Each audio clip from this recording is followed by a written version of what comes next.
যোৱাটো বছৰৰে কথা। মা আৰু মই অলপমান ফুৰি আহোঁগৈ বুলি ওলালোঁ। যিহেতু চাকৰিৰ কাৰণে বাহিৰতে থকা হয়, সেইবাবে এতিয়া মাক লৈ ফুৰিবলৈ ওলালোঁ। এয়া মা আৰু মোৰ প্ৰথম ফ্লাইটৰ জাৰ্ণি। গুৱাহাটীত ফ্লাইটৰ পৰা নামি আমি শ্বিলঙৰ অভিমুখে ৰাওনা কৰিলোঁ এখন প্ৰাইভেট কাৰত। শ্বিলঙত গৈ পাওঁতে আমাৰ বহুত ৰাতি হ'ল, সেইবাবে সেইদিনা ওলাই নগ'লোঁ। পিছদিনা আমি শ্বিলংখন এনেকৈ অলপ অলপকৈ ফুৰিবলৈ ওলাই গ'লোঁ।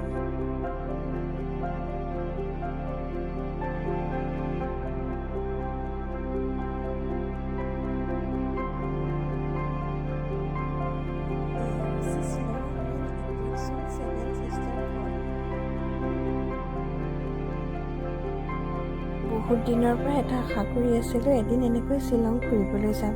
সেই মাৰ লগত আশাটো পূৰণ কৰিলোঁ।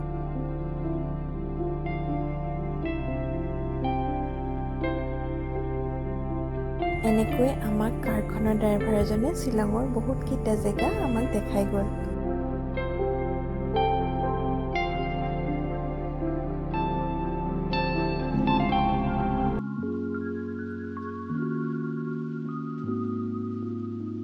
শ্বিলঙত গৈ যদি আপুনি গোমধানৰ সোৱাদ নলয়, তেনেহ'লে আপোনাৰ ট্ৰিপটো একেবাৰে আধৰুৱা হৈ ৰ'ব।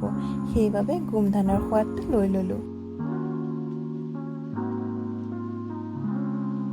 শেষত শ্বিলঙৰ ইক' পাৰ্কত অলপমান ফটো ভিডিঅ' বনাই পেলাই আমাৰ ট্ৰিপটো তাতে শেষ কৰিলোঁ আৰু গধূলিলৈ আহি গুৱাহাটী পালোঁহি। গুৱাহাটীৰ পৰা পিছদিনা ৰাতিপুৱা আমি ঘৰ পালোঁহি। আপোনালোকে সময় পালে এনেকৈ মেঘালয়ৰ ফালে কেতিয়াবা ফুৰিবলৈ যাবচোন, মাইণ্ডটো বহুত ফ্ৰেছ হয়।